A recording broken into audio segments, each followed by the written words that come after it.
and I'm going to show you on how to link Cbank account to Shopee updated 2025, how to connect your Shopee to Cbank.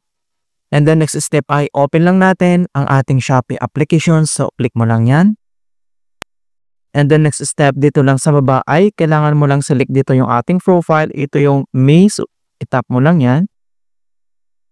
So sa pag-link naman ng Cbank ay may dalawang option dito na pwede natin gawin. So either dito sa ating homepage, profile, makikita mo dito yung Cbank. Or dito sa taas, makikita mo dito yung icon na settings. So itap mo lang yan.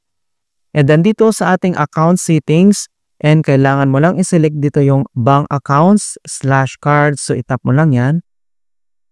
And then makikita mo kaagad dito yung plus link Cbank account. Okay, so kailangan mo lang i-click yan. And then Cbank and then plus Shopee. And makikita mo na dito yung open or link an account. So itap mo lang ito.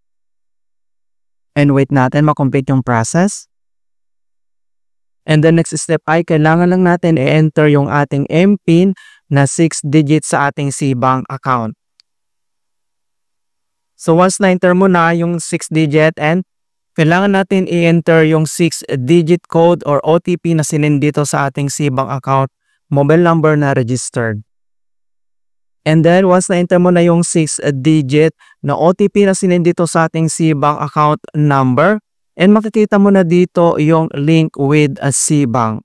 And then i-click mo lang dito yung link. And the next step, so verify your Cbank password. So kailangan lang natin i-enter yung ating Cbank password. So make sure na tama yung ilalagay mong Cbank password mo. And then once nalagay mo na, and then itap mo lang dito yung next. So itap lang natin tong start facial verification.